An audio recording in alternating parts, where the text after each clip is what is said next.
This is the story of the one. As a maintenance engineer, he hears things differently.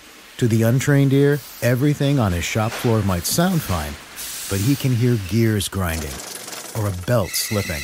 So he steps in to fix the problem at hand before it gets out of hand. And he knows Granger's got the right product he needs to get the job done, which is music to his ears. Call, click Granger.com, or just stop by. Granger, for the ones who get it done. You prepared your kids for their first steps. The first day at school, their first dance, that big test, all the wins along the way. With a College Savings Iowa 529 plan, you'll prepare them for even more. Register before May 31st for a chance to win a $1,000 contribution. Visit collegesavingsiowa.com to make the first move toward a bright future. College Savings Iowa. It's how parents get through college. Administered by the State Treasurer of Iowa. Hashtag no music, no intro, training camp full speed ahead, Saints Block Party podcast, brunch, West Coast brunch was yesterday. A lot going on, Ryan. A lot going on. I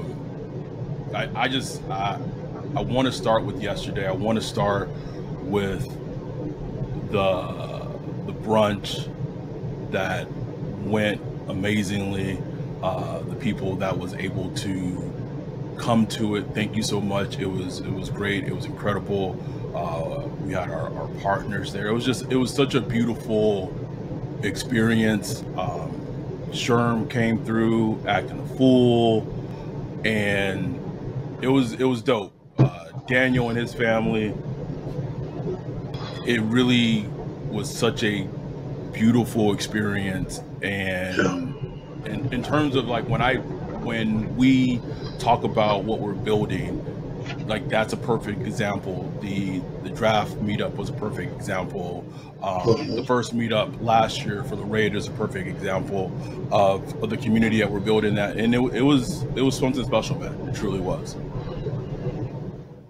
I mean, man, I was just so jealous I couldn't be there. But just looking at the pictures and the videos, and just everybody just having a good time, bro. These my dudes, man. Sherm, Dan, London, Miguel, like these are day ones right here, man. Right. So just seeing them, it like hit me right here, bro. Like just seeing them having a good time, dress fly. You out here with the pink suit, soft pink, with the G Nikes to match, what we call them G Nikes.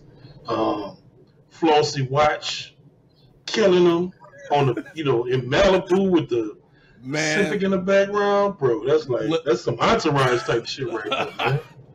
Listen, we have been to that Mastros in Malibu numerous times, and because of where it is, because it's on the ocean, so there's many Mastros in LA, but there's not a better Mastros in LA than the one in Malibu, strictly for the views. I've been at that Mastros numerous times. If you don't come correct at that Mastros, person of color, like you got to bring it when you with that type of people, bro. Like when you of that ilk, or you're at least at a place where people of that ilk are located, bro. If you ain't coming correct, you ain't coming right, or you can look that funny. I'm black in Malibu, so I'm gonna look that funny anyway. But it was beautiful.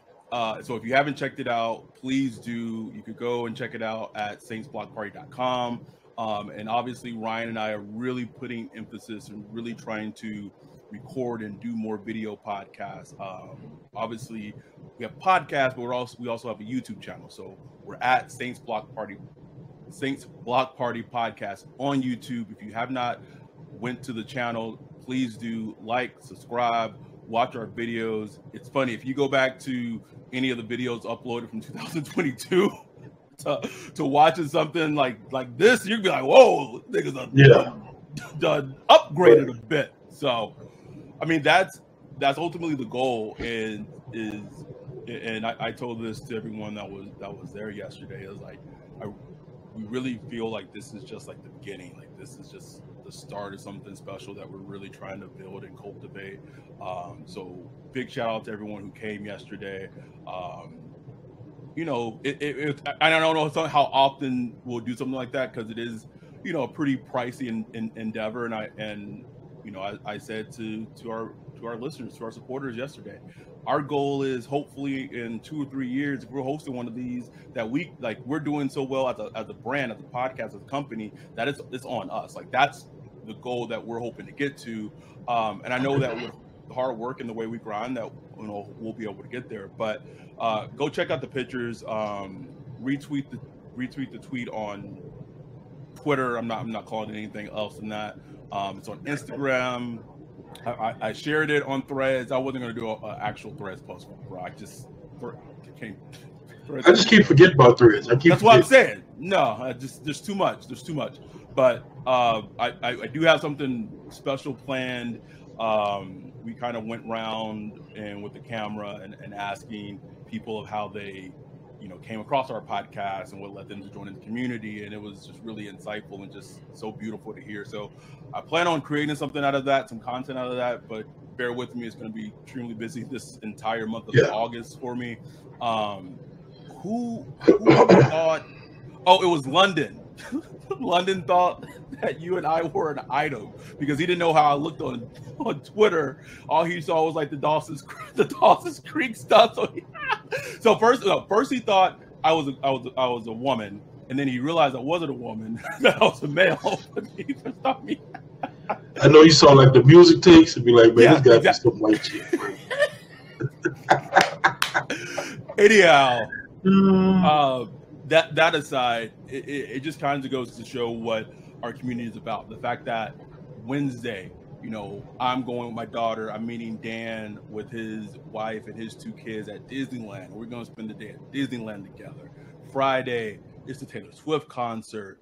Like, these are just connections and things that we've built in a fairly short amount of time, but it doesn't feel like it's a short amount of time. It's feel like, you know, I've known Dan and Mike and whoever else from the UK for such a long time. And this is just, sometimes when you found like your home, you know, when you found like your people. And yesterday was just a re-emphasis of like, this is it. Like, these are our people and everything. So thank y'all for the support so much. We appreciate y'all. We couldn't do what we do without y'all. Miguel, I gave him some love on social media. I want to give Miguel some like love on the pod and just on the video. Our day one, bro, like our first Patreon from day one made me feel old as shit, because he said that, you know, he was listening to, you know, I believe Miguel was listening to me and Nick when we were doing the Saints Talk podcast, and he started off by saying like I was running around, I was doing some runs as a student at UCLA. Man, Miguel's a licensed therapist now, bro. Like, I got some game in the podcast. Made me feel old. That's crazy. Yes, bro. Anyway, but let's talk about some Saints. We got the Pads coming on. It's funny, we recorded that episode on Trevor Penning on Thursday, and then like Friday, like we kind of alluded to, the man was back out there, which is good. Like, it was good, yeah. Like, yeah. It's not a bad thing, but there's been some. Glad to be wrong. Yes, and for now, we'll get into that component of the offensive line. But there's been some interesting things that's happened, you know, these last couple of days. Excuse me, on training camp. So we got essentially Friday, Sunday, and today. Pads came on as of today on Monday. You popping pads? Are you doing something else over there, Ryan? Like, it sounds the same, I think. just gotta ask. I'll start with this. I'm gonna start with 2 things that's kind of caught my eye and attention. One, Derek Carr just seems to be, like, we talked about, kind of like that ease he kind of brought to the offense and like that sense of reassurance. But I know it's just clips, bro. I know, but it's just like, got squint my eye. Like, is this Derek Carr? And I'm not trying to even say like he looks good just because we had Andy Dalton or we went through Trevor Siemian or whatever. Man, he looks like a damn. It's early early in training camp, but he looks like a damn good quarterback. And the Saints may have like lucked their way into having someone as their signal caller when they desperately needed it the most. Which is crazy because I was watching a video on YouTube a couple of weeks ago, and it was kind of drawing a parallel between Saints bringing in Drew Brees and Saints bringing in Carr. First, I'm just like, come on now, like let's not draw that parallel. It's Please don't. Like the luck Saints had getting Drew Brees coming off a shoulder was just crazy. But when I watched the video, it was kind of interesting because when you look at Carr, he was kind of always underrated a little bit with the Raiders. Went through a plethora of offensive coordinators, head coaches. You always saw something there, but never complete. And it kind of reminds you a little bit of Drew Brees with the Chargers, even though he had a shorter time with the Chargers. And then they both did leave their last team kind of unceremoniously. Drew Brees with the injury, Derek Carr getting benched more for financial reasons where they just didn't feel the money matched the production or whatever, right, or what they thought he could be. And I think there is something there. And even Derek Carr said early this offseason, he felt like I don't think he lit a fire on them, but it was kind of a wake up call for him. Like, like he got to be on it. He got to be on his stuff. You know what I'm saying? Like it just kind of reinvigorated him as like, man, like this thing could be taken away from me. So in the instant, and I think it was a perfect situation for him to come in. Like I talked ad nauseum before we signed him that look, when he played his best, he was in a very similar offense to what we run. Yes. So it just made so much sense for him. And with what I gotta give DA and Mickey Loomis is they've worked their butt off trying to surround him with as much talent as possible. With the cap constraints that they do have, plethora of skilled position players, a lot of competition at every, just about every position. And he's come in and looked good, man. Like Derek Carr, he looks comfortable. He talked about it last week, basically saying like during the summer, early in the summer, it was trying to learn the language, and now he feels like this is his language. He knows the offensive playbook now, but now it's about fine tuning, getting it matching with the players and really understanding the nuances. But he understands the language of the system now. And you could see it, bro. Like I'm reading the reports, it's not looking like a guy that's trying to figure it out. He's just in the game. Nick Underhill was talking about like just the deep passes he's been making that have been just pretty and on point. Buddy. So it's like, nice. And you got a nice big athletic quarterback like him, bro. I'm not saying, look, I am not saying he's going to be like some top 5 quarterback in the league. No. But just like good, solid quarterback play, a guy that can affect every level of the field, a guy that can make a second reaction play here and there. Man, that's going to mean so much for this offense, for what we've had dealt with the last couple of years. And I would it's funny because watching quarterback and seeing like Kirk Cousins, like someone was interviewing him for something and kind of they rank, they said like, people usually rank you in, top 12, top 15, whatever, and asked him about that. And like, that's exactly where Derek Carr kind of falls, right? In that 12 range, depending on the week. But if being in an offensive system that he's familiar with weapons, but more importantly, and it goes back to the whole Trevor Penning thing, a good offensive line, if he could change that 15 to 12 to just like the 10th best quarterback in the NFL, it would be huge. Would be huge. Huge. I'm gonna throw out. I'm not big on the Drew Brees and Derek Carr comparison, but I will throw out a similarity that I can kind of say this for facts. Like you're not gonna hear anyone else say it. It's all a known fact that originally Drew Brees did not want to come to New Orleans. He want to be a Miami Dolphin, what have you. Derek Carr initially didn't want to be a Saint, bro. Like I just gotta. It is what it is. Like it was not his first choice, and I know how people are. They're like, oh, where is that ever said? Who said that? Who reported? I don't play that fucking game. When I say something like that, I know the validity of it. So the Saints were not his first choice. Like the Saints literally, like, remember they did Don, and there was like that waiting and things like that. But at the end of the day, he became a Saint, and since he's become a Saint and been the Saints quarterback, he has kind of took that and ran with it and not looked back.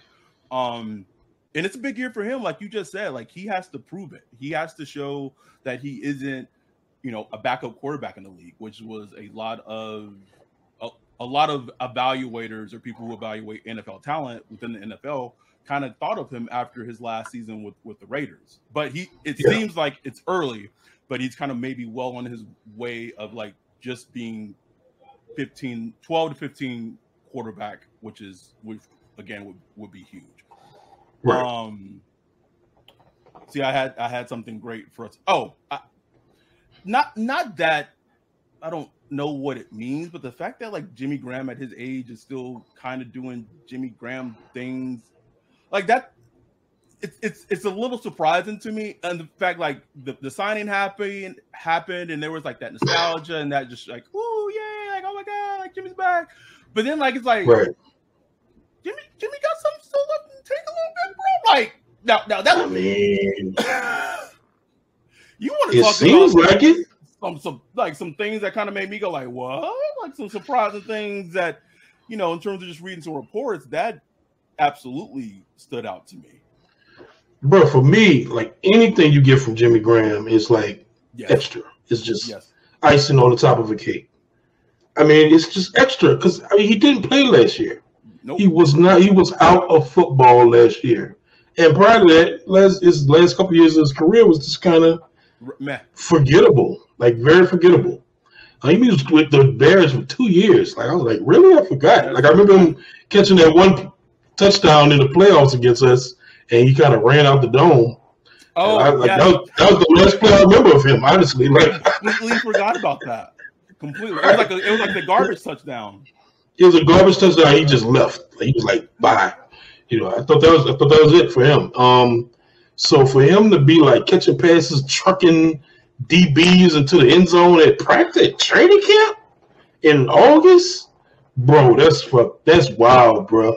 And I'm just saying, if you getting that type of Jimmy Graham, and he's not going to do that all training camp, of course. But the fact that he still has that in him at his old age with the intelligence he's created over time, knowing NFL defenses, and he's going to be a weapon, man. And they said it in his presser, and so did Juwan Johnson. Like now he's like the older statesman of the tight end room, which is wild. Right. Like he's passing the knowledge. Juwan Johnson made the Ninja Turtles comparison, and that Jimmy Graham is like Master Splinter, and it's like, damn. Like first, where did time go?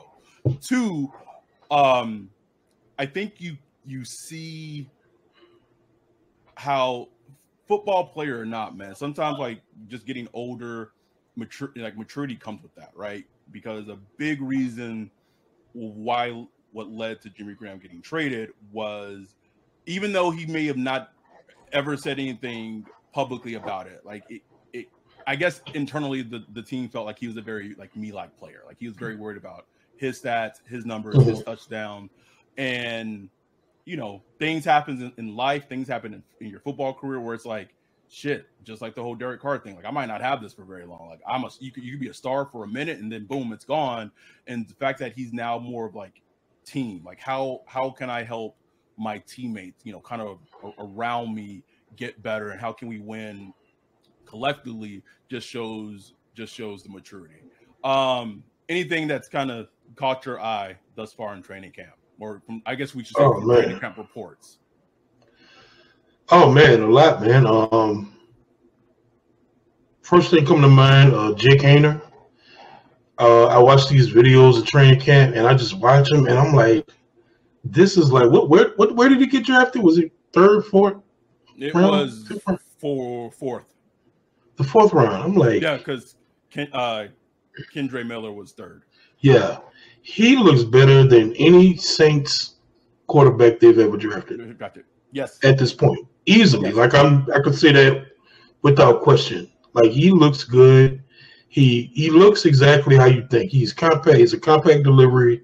He's sudden, but he doesn't make many mistakes, man. Like he is everything I'm reading. He's just like on point. He's accurate. He's making good decisions. This is a hard offense to learn, bro. Hard. We've seen all these quarterbacks come in and struggle.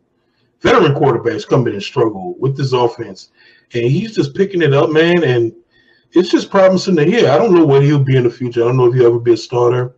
But like to me, he's like on track from right now to be like QB2 next year, which is great. Like if you can get a QB2 at a cheap price in this league, that's a great thing, man. So I just find it fascinating. His career, I mean, his preseason is going to be real interesting. It is. He should play quite a bit. I hope so. And it's going to be interesting to see how he does, man, because he has all the tools. He made a nice deep pass today that was just nice and pretty. And, that's not something you would think that's in his repertoire, but he's somebody that, that can get stronger. He moves well. He's making all these different passes, like, rolling out to his right and stuff like that. Like, man, this might be a nice little pick right here. So, we'll see. I think Kendre Miller. Go ahead. Only thing I'll add to Haener is that QB2, depending on how he plays rest of training camp and rest of preseason, he might force the Saints to have an interesting decision if he continues to play well. That's all I'm gonna say, Ryan. That's all I'm gonna say. Hey. On top of that, I mean, look, if Jameis looks good this preseason, and we already seen injuries pop up around the league. You look at Joe Burrow, he's gonna be out a couple of weeks. And it's only gonna get worse from here on out. Hopefully it doesn't touch the Saints, but you're gonna see it get worse. You can see a team calling up and say, man, look, James, they look at James' contract, it's like what, $1 or $2 million? Nothing. Yeah. Peanuts. A team gonna look at that and be like, hey, what y'all want? You know what I'm saying? Take a 5th round pick, a 6th round pick, whatever. Something. That's something you can make a move. It'd be up to Jameis, for him to okay it. I mean, he doesn't really have to okay it. Yeah, I was like, he I'm sure he would jump at the bit at being a starter. Right. You're about to talk about the rookie running back Miller. Yeah, man. Like everything I'm hearing about him, explosive. Keep hearing explosive, great feet. Every time I watch videos of him, great feet, moves well. Him coming off that MCL, I was kind of worried. I was too, man. But yeah, I was really worried, and he looks good, man. I heard he popped one today. He's just showing that speed. The things I'm hearing reminds me of the things I was hearing about Kamara when he came in as a rookie. Like, man, he just keeps showing these little things here and there. I'm not saying he's going to be Kamara. I'm just saying these are the type of positive things I'm hearing. So that's just good to hear, bro. Like, you want to hear that about your rookie running back, because running backs is just one of those positions where you pretty much see it early, bro. Like, If you're not a good running back, you're going to see it early. If you have it, like if you have some of those things to succeed as a running back, it needs to pop. It's going to pop in non-padded practices, and it's really going to pop in padded practices. Yes, it absolutely will. Yeah. So the fact that we're hearing that and seeing that is a good thing. Another thing I keep hearing is very interesting to me is this, when we heard, about Andrews Pete getting injured today. Look, Pete gonna Pete. Pete gonna Pete. But even before that, even before that, though, it's just this James Hurst talk, bro. Like Pete, I just don't feel like they went to this offseason with Pete written in pen. He's been written in pencil. Pencil, man. Pencil. Yeah. I wonder if part of that is just – I wonder how much of that is his play and how much of that is his availability. Oh, availability plays a ton, man. Because if you – I mean, he's been who he is since 2015, bro. Like, that's we're going on 8 years of Pete, bro. We know the Pete experience. So if it's like he's a Pro Bowl. He's a Pro Bowl guard. I mean, we could first of all Pro Bowl, but he's a Pro Bowl guard, and he took a pay cut this offseason. Yeah. I mean, guards getting paid, bro. They getting paid. They're not taking pay cuts right now. Pro Bowl guards, And just the fact that he took a pay cut just tells you that there's, stink in the water. You know what I'm saying? Because he knew he probably couldn't get as good on the open market. On the market, I'm keep putting out, and I'm just putting out the Pete for him Renfro, bro. That's not. I want to be clear. That's nothing I've heard. That's more of it makes a lot of sense for both sides. That's all, man. He ruined it. Goddamn it, with his injured ass. But I just kept seeing that video of him walking. I just kept thinking of that picture of him walking to Razor Canes. Razor Canes, baby. The infamous Pete gon' Pete, bro. Just Pete, bro. Can we talk? Just really hit on very quickly. There's motion. There's pre-snap motion.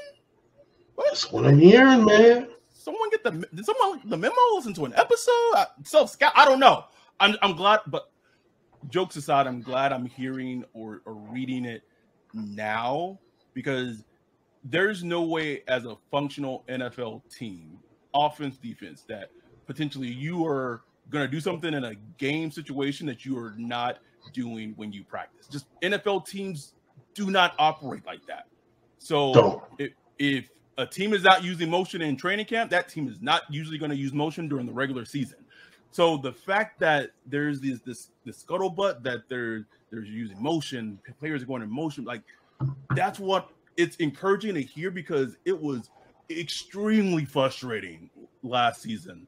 We get it, right? They had Andy Dalton, it is what it was. The offensive line was kind of battered, but you got to help your offense out, help your quarterback out, get okay, I'm using them. Okay, it signals this man to me, signals this, whatever it is, create a mismatch.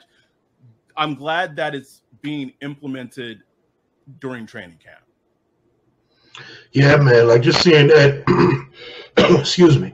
I was just seeing that, man. I was so happy to see that, and just looking at some of the clips, you see it. You see the motion. You see they're doing some things with the run game, bro. I'm seeing, Raheem Shaheed using the run game. I'm seeing Taysom Hill. I'm seeing all kind of players getting moved around.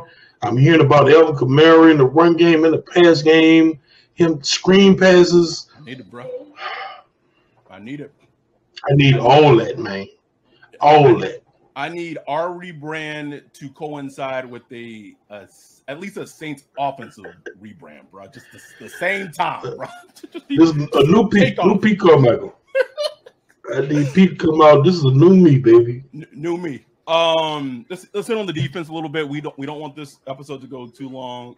We are recording this Monday night to get something out to y'all on Tuesday for the rest of the week. We do have a special guest that we will be recording with on Thursday evening that we know y'all will like. But like I said, a lot of things going on this week. Personal / podcast, because a lot of it's with Dan. But we again want to make sure that y'all are in the know. We want to make sure that y'all get content. Y'all have something to listen to with training camp. Let's hit on the defense. I'm just going to say and start with, it's still very early with the whole battle at the cornerback 2 position. And it does truly seem like it is an actual competition. Don't write off Paulson Adebo. He's with the ones as well. That boy, it's a competition. That boy playing, bro. Adebo ain't giving it up, bro. You going to take it from him. Adebo has been playing well in this camp, man. His coverage has been outstanding from everything I've reading, and he's been going up against Chris Olave, Michael Thomas, everybody, bro. And his coverage has been outstanding. I mean, he picked off Michael Thomas. I mean, he picked off Jameis today going against Michael Thomas, and that was just one-on-ones. Which, one-on-ones, that's heavily favored to the wide receiver. Yeah, absolutely, always. So I mean, this dude, and look, give him credit, man. He had a great rookie year. Really excelled down the stretch. Started off last season kind of banged up, and that showed in his play a little bit. And he's healthy now, and he's playing like it, bro. He ain't playing around. And like they tell you, he's been playing well too. So it's a good problem to have. It's a good problem, bro. I'll take it. All right, I'm fine with it. It feels like how we kind of felt, we didn't know how to feel when we got good linebacker play. Like I feel that way, kind of the same with corners. Like we went through, we went through them, bro. Jason David, like we searched for so long, so hard for starting NFL corner, and now it's like we have 3 players that can start. It's sticking with the corners. I think you have been talking about it, or at least texting about it well, and just of the maturity that has now come with Marshawn Lattimore. Like he is a professional football player. I think a lot of that too is maybe we don't forget, but it doesn't get talked about a lot that 2 years ago, he had that incident with the law, and which was whatever. That's a different conversation for a different day. But that sometimes, like as a person, like that can mature you really, really quickly. And he has just been a professional football player, and barring injury, I really do think that he wants to remind the league of how dominant and how good and elite he can be when he's at the top of his game. Yeah, because he's been somewhat of an afterthought, especially after last year. He missed 8 games, a lot, man. So you just kind of, like most players on this team, they've been kind of forgotten. That's a great. That should be like if I'm DA, and I don't know if he's a motivator like this. I know another coach that would have been a motivator like this. But if I'm DA, that's my message to the entire team, this entire training camp, leading up to the regular season. I'm pulling AK aside, and I'm showing him the Madden rankings. I'm showing him what the list of the top running backs in the league. I'm pulling Derek Carr aside, and I'm showing him how many people written him off after the Raiders thought he were done with him. Like these are like just motivational tactics. It's not even brain surgery, bro. This is just simple shit. Where like these dudes are dogs. They are like alpha males and are uber competitive, most of them. And you want to get that fire, that bravado, that moxie, where they're bringing that in training camp, they're bringing that in the regular season, and you're getting the best play out. Like my message to them, if I was the coach, is go remind the league why we're great, because everyone does not remember who the New Orleans Saints are. Bro, I'm about to give a pep talk right here. Bro. I'm ready. Right? Just saying, might put me in the huddle like DeMario, bro. Like, but like, if you really break it down, that's what it feels like, and that's what the theme of is for this upcoming season. Everyone's forgotten about the Saints for good. Mostly, honestly, I get it for good reason. We have as a team, not only as a fan base, because we always rep, unfortunately. Sometimes rep. But as a team, after last season, and even with Sean Payton, that season went as well as it was going to go. Just an afterthought, man. Like I put a question to you on like quite a few episodes back. I was like, bro, we like the new Tennessee Titans? Like that's like kind of in that boat, bro. So if I'm the coach, I'm amping the team up and saying, go make these dudes remember you. Like getting talked about on Good Morning Football, on ESPN, on the podcast. Like make them change your Madden rating, even though that's ridiculous. But anyhow, sorry, I went on a little tangent there. But I just feel like it's such an important theme of this season for a lot of players on this team, man. Marcus May, I still haven't seen a lot of Marcus May pub in training camp. Is he there? I don't know. I've heard a little bit that he's looking comfortable. I've heard he's looking comfortable in our defense. But other than that, man, give me some picks. I need some. Show me something, bro. Some shit. Damn. Anyway, let's get back to Marshawn. I apologize. Yeah, but if you remember early in his career, he would start slow off in camp, kind of, just kind of like, I'm the man, bro. You know what I'm saying? Like I'm a game player. I don't want a practice player. I'm a game player. Very a lot of that. Very lackadaisical. And then the first 2-3 games of the season, he'll let a couple players go, and then he'll eventually face Mike Evans or somebody, and then he'll turn it on. Lock in. I tweeted like 2 weeks ago. I said I want to see him hit that kind of Stephon Gilmore stretch of his career.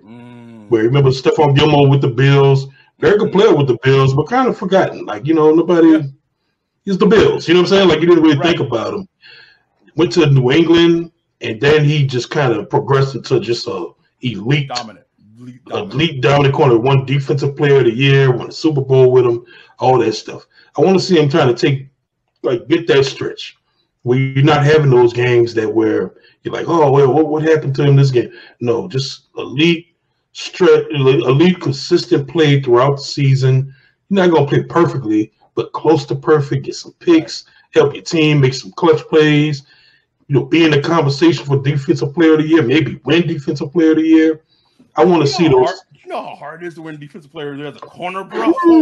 It's hard, bro. It's hard, man. It's very hard, but it's possible, It's happened, right? It's happened. So, at least just be in the conversation. I just want to see him hit that stretch just for his personal accolades, but also that comes with a team being good. Like, you don't get those accolades when you're 7-10. You know what I'm saying? So, it's going to take for the whole defense to be good and the team to be good. This is the story of the one. As a maintenance engineer, he hears things differently. To the untrained ear, everything on his shop floor might sound fine, but he can hear gears grinding or a belt slipping. So he steps in to fix the problem at hand before it gets out of hand. And he knows Grainger's got the right product he needs to get the job done, which is music to his ears. Call, click Grainger.com, or just stop by. Grainger, for the ones who get it done. When you need mealtime inspiration, it's worth shopping Baker's, where you'll find over 30,000 mouth-watering choices that excite your inner foodie. And no matter what tasty choice you make, you'll enjoy our everyday low prices, plus extra ways to save, like digital coupons worth over $600 each week. You can also save up to $1 off per gallon at the pump with fuel points. More savings and more inspiring flavors make shopping Baker's worth it every time. Baker's, fresh for everyone. Fuel restrictions apply. Sticking with the defense, one thing that's kind of been a huge talking point this entire season for the defense in particular is pass rush. So it's still early. Don't want to get too excited, take anything too away from it. But just if you're reading John Hendricks and just talking just if you're reading Ross Jackson's things, like pass rush, just maybe a smidge feistier. Smidge fight. Maybe. Yeah. I gotta see it. We as I don't even consider us like uber critical. It's just like as fans, we gotta see it, man. Like we need to see it in the game. Like Peyton Turner seems like he is having a great training camp, which is great, and I will hold off on the jokes. But if you are in a preseason game, if you're going against a backup left tackle, if you're not dominating that backup left tackle, I don't care what's happening in training camp, bro. Like I got there has to be like results to what we're hearing or what we're reading. Exactly. Same goes for everybody. Look, I mean, I haven't heard much about Foskey yet. Right. Haven't heard much about Brissy yet. They're rookies. We'll see. I'm not, but I want to start hearing something as we go on. I want to see something in a preseason game. I want to see something to be excited about. Zach Bone, baby, like I heard he's been using the pass rush a little bit. Let's get some of that going, man. Like they gotta bring it, bro. Like the pass rush has to bring it. I've been here. Call Big Creep is showing up. Yeah, I mean they have guys, man. They have guys. It's just gonna be so interesting. It's kind of mirror image of the offensive line where we won't really know until live action. Right. Until they figure out, who they want to put on the field. And so it's going to be interesting, man. But I feel really good about the secondary. And that secondary should help the front. Yeah. So give them an extra second to 2 seconds can be a difference between a completed pass and a sack sometimes in NFL. So sorry, we're back as again technical difficulties, still working out the kinks and the bugs of all the new video recording that we're doing. Before we wrap up, I did want to bring up, has this been the most competitive kicker battle that we've seen in a really long time? Gotta be, right? Easily. Yes. I don't know who's winning. Like, bro, like, one day I'll see like Lutz hitting like 8 for 8. Next day, Groupie or whatever his name is, he knocking 6 for 6. I'm like, sheesh. I don't know. Push comes to shove. If the battle is even at the end of preseason, who do you think they keep? Probably Lutz. If it's even, it's Lutz. Yeah. Yeah. If it's just strictly if it's even, that's what I'm saying. I would agree. It kind of goes hand in hand with their whole thing of, you know, they've shooken up things a little bit, but like they still love their continuity. They still love that type of thing. One thing I did want to point out when we were talking about the cornerbacks as we wrap up is it is noted and kind of brought up of how, we talked about Joe Woods when he got hired and how I was like, oh, sure. But it does seem like there is a more hands-on approach with specific positional groups, just more hands-on coaching.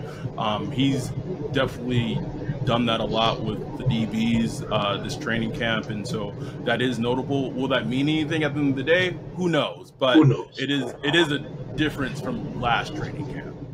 Yeah, and just the whole vibe around this training camp is different, which is I appreciate it because it feels like last year it was chill. It was like, man, we the Saints, we out chill. All we gotta do is show up. This year, I'm hearing a lot of more just the competitive nature. Mm-hmm. There's a lot of just stress on players as far as the good type of stress is. We're competing and it's quiet. Like it's quiet as far as nobody's looking at the Saints. Like they just showing up, training camp every day, grinding it out, trying to get better, and that's how I like it. Nobody watching the Saints. We ain't got Sean Payton talking to shit. Bringing him and Aaron Rodgers feud. Oh my God! I'm looking at that, bro. I'm like, man, I'm so happy we ain't got nothing to do with that. Nothing to do with it. Can we?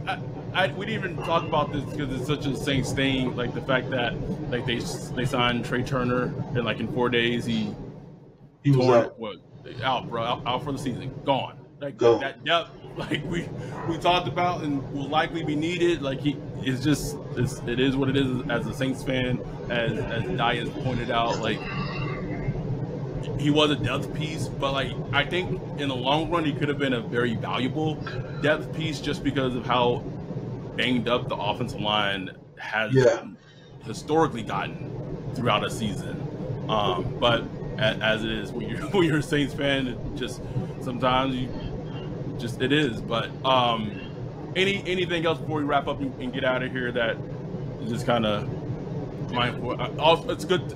Speaking of injuries, like besides the Trey Turner one, again, knock on wood, there hasn't been a whole bunch. Michael Thomas is still full and healthy and practicing, which is like I feel like. I'm sorry. Sorry. Might have to like edit that out in post, bro. Bro. Like seeing him, I saw him today. Like he had your back shoulder throw down the field, hit the ground, and he just popped up. I'm like, oh my God. But again, right? Going back to that theme, right? No one in the NFL media thinks Michael Thomas can be Michael Thomas again, right? It's the same thing, bro. Like this is the season of everyone feels like everyone. The majority of people in NFL media, and maybe even in the NFL, just sees the Saints and even their elite players as just afterthoughts. AK, Michael Thomas, Derek Carr, Marshawn Lattimore. Afterthoughts, bro. Like, go show them something, bro. Like, go show them something. Get them fired up. Go show them something. Anyway, that's it. We're ending it. We will be back on Thursday evening, recording with a very, very special guest. I know you guys are going to like it. Just a great person that we're having on the pod. I don't even know why it's taken this long to get this person on the pod, honestly. Don't know why. That dude be busy, bro. I just look at him like, man, I'm not about to come in, man. That dude grinding, Brad. Just grinding. But we know y'all like it. So we're recording that on Thursday. Friday, it will be up. You can watch it on Friday, over the weekend. But please, anyone who listens to this, who watches this, the likes on YouTube, the subscribes on YouTube, the retweets on Twitter, Instagram, like just posting it to your story, whatever it is, we so much appreciate it. It really helps out the podcast. Even if you're not a Patreon, even if that's something that you're not able to do, if you do that, if you're a supporter of us and you can do that, it means a lot to us. Please, also our affiliate podcast, Saint City, and me with Dan and Mike, and this is what it gets me.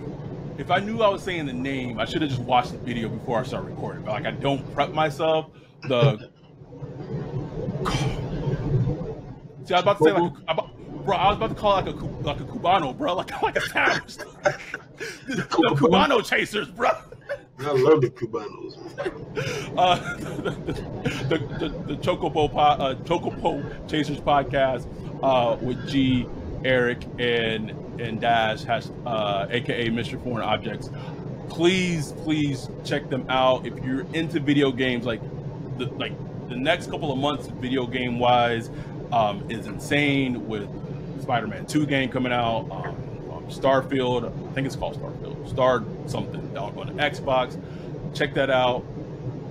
Listen to Dan, listen to Mike in terms of like their love of the Saints and the culture of New Orleans, being in and from the UK. Just gives a very different perspective. And it's just nice just hearing that accent. Bro. I was talking to Dan's daughter Evie, and I was like, oh, it sounds like a little Adele right here, bro. Like she's about to come out of it. Someone like me about to come out of Evie, bro. They had a really good episode recently with Max Dark Saint. Yes, talking about restaurants, food. Please, again, this is a community. Like we all want to just be able to put out content that y'all enjoy, that y'all listen to. But in turn, we hope that we do enough where you want to be a part of the community and become a community. So patreon.com/Saints Block Party. If you haven't become a Patreon, it's your chance to do so now. So many things we have set up for this upcoming season. It's just insane in terms of everything we have planned. So time to become a Patreon before the season gets underway is now. Thank y'all so much for all the support. Thank y'all for being a part of us, for helping us build this community and continue to build something special. We mean that from the bottom of our hearts. We'll be back this week with a guest. And with that, we're out. Peace.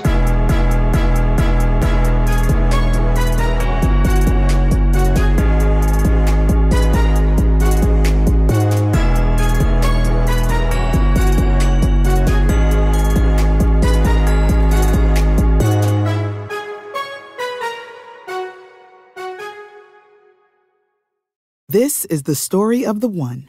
As head of maintenance at a concert hall, he knows the show must always go on. That's why he works behind the scenes, ensuring every light is working, the HVAC is humming, and his facility shines. With Grainger's supplies and solutions for every challenge he faces, plus 24/7 customer support, his venue never misses a beat. Call quickgrainger.com or just stop by. Grainger, for the ones who get it done.